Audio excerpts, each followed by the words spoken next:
back, go back, go back. Rocky Ball, go back, go back, go back. Bhupen Bora, go back, go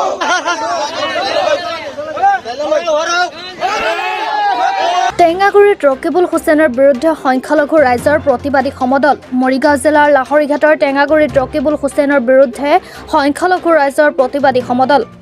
আজি সন্ধিয়া সংখ্যালঘু ৰাইজে টেঙাগুৰি বজাৰত সমদল কৰি ৰাজপথত ৰকিবুল হুছেইনৰ প্ৰতিমূৰ্তি দাহ কৰে। গোমাংস ৰাজহুৱা স্থানত বন্ধ কৰাক লৈ জগৰীয়া কৰিলে সাংসদ ৰকিবুলক। ৰকিবুল হুছেইন গোবেক মুৰ্দাবাদ ধ্বনি দি আকাশ বতাল উত্তাল কৰি তোলে সংখ্যালঘু ৰাইজে। লাহৰীঘাটৰ পৰা খাইৰুল ইছলামৰ report.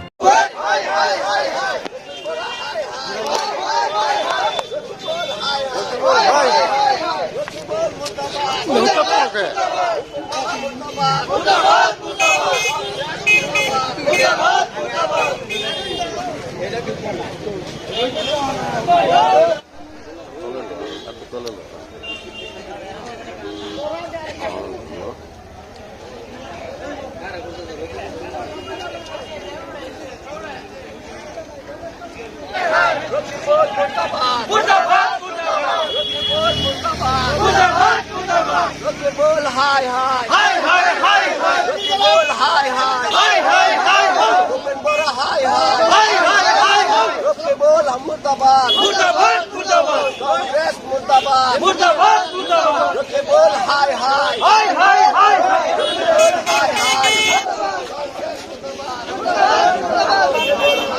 Hi, hi, hi. Hi, hi.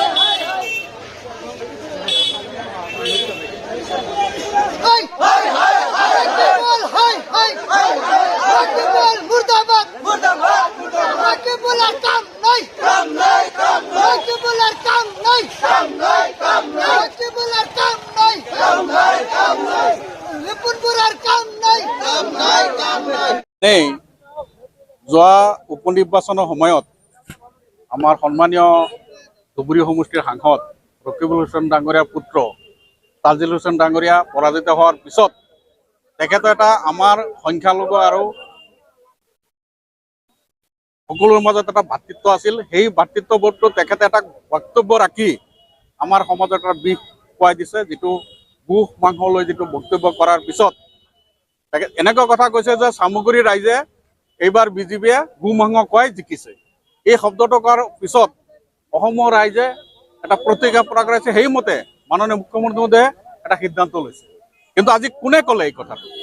মানে ৰকিবুল হুছেইন ডাঙৰীয়া আজি কোৱাৰ কাৰণে, তেখেতে উচতনিমূলক বক্তব্য দিয়াৰ কাৰণে আৰু চামগুৰি ৰাইজে ইমান শত শত আমাৰ সংখ্যালঘু মানুহে বিজেপিক আদৰণি জনোৱাৰ কাৰণে বা তেখেতক আমাৰ বিজেপি দলক ভাল পোৱাৰ কাৰণে তেখেতে খুব চিন্তিত হৈ আৰু তেখেতৰ ল'ৰা যেতিয়া হাৰিল, এই হাৰাৰ কাৰণে তেখেতে এই বক্তব্য কৰাৰ পিছত মাননীয় মুখ্যমন্ত্ৰীয়ে ক'লে যে যিহেতু আজি ৰকিবুল হুছেইন ডাঙৰীয়া এই এনেকুৱা কথা কৈছে, তেতিয়াহ'লে আমি এই কামটো আমি কৰি দেখুৱাম। সেইকাৰণে তেখেতে ক'লে। কিন্তু আমি এটাই কওঁ যে মাননীয় মুখ্যমন্ত্ৰীক আকৌ আহ্বান জনাওঁ, আমি আৰু আপোনাৰ তাত এটাই অনুৰোধ, যিটো আপুনি আইন আমাৰ কেবিনেটত পাছ কৰিছে, যাতে এইটো আকৌ দুনৰাই ৰকিবুল হুছেইনৰ কাৰণে নহয়, আমি অসমৰ সংখ্যালঘু মুছলমানৰ কাৰণে যাতে এইটো আকৌ আপুনি এটা প্ৰত্যাহাৰ কৰাৰ কাৰণে আমি লাহৰীঘাট ৰাইজে আপোনাক আহ্বান জনাইছোঁ। প্ৰতিমূৰ্তি দাহ কৰিলোঁ এইটো কাৰণে যে এই দুৰ্বীৰ সাংসদজনে যে মানসিকভাৱে বিষাগ্ৰস্ত হৈছে,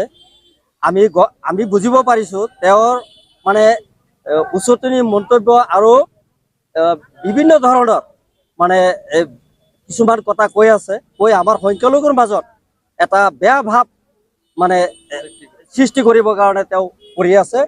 তেওঁ হাৰিছে, তেওঁৰ ল'ৰা হাৰিছে বুলি যে আমাৰ সংখ্যালঘু ৰাইজ যে মানে আমাৰ অসমৰ পৰা যে বিজেপিত আমাৰ সংখ্যালঘু ৰাইজে ভাল পাই ভোট দিছে। গো মাংস খোৱা বুলি যে ভোট দিয়া হ'ব সেইটো কথা নহয়, কিন্তু বিজেপি দলক আঁকোৱালি লৈছে, ভাল পাইছে, ভাল পাই ভোট দিছে।